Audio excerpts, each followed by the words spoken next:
सौ कोटि के प्रणाम।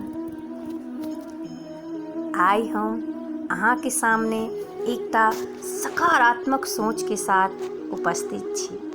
अगर अहाँ हमर चैनल के सब्सक्राइब नहीं केने छी तो सब विनम्र निवेदन है जे हमर चैनल के लाइक करू, सब्सक्राइब करू आ बेसी से बेसी शेयर करू।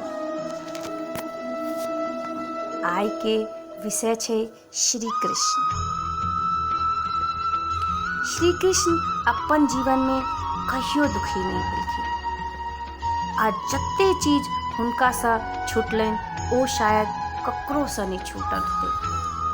श्री कृष्ण सँ पहिने हुनकर माँ छूटलनि, फिर हुनकर पिता छूटलनि, फिर हुनका भेटलनि नंद यशोदा, ओहो छूटि गेलखिन।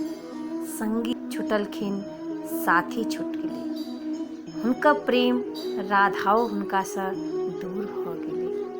गोकुल छूटलै, फिर मथुरा छूटलै।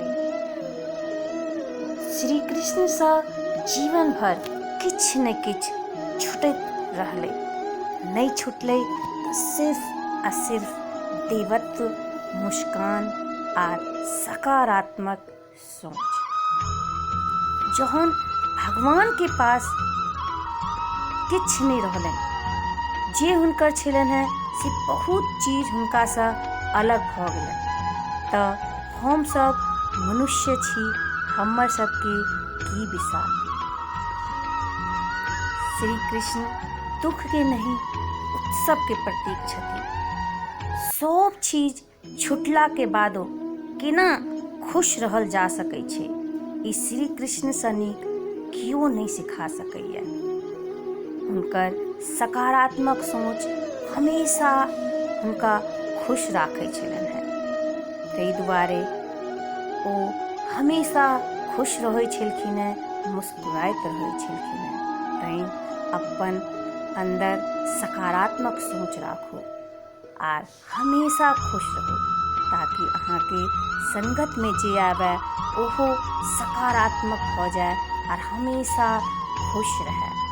हमरा सबके दिमाग में हमेशा दूटा घोड़ा रहै छै, एकटा सकारात्मक, एकटा नकारात्मक।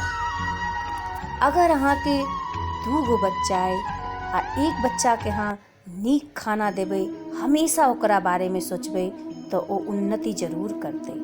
और अगर अहाँ एकटा के बारे में कखनो नहीं सोचबै तो ओ हमेशा नीचा के ओर जेतै। तो मनुष्य जीवन में मनुष्य जीवन के ई सोच छै कि वो अपना दिमाग में हमेशा नकारात्मक के बेसी जगह दै छै, हमेशा नकारात्मक सोच दिमाग में राखै छै।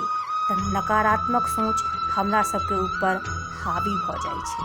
ताहि दुआरे हमेशा अपन सोच के सकारात्मक राखू।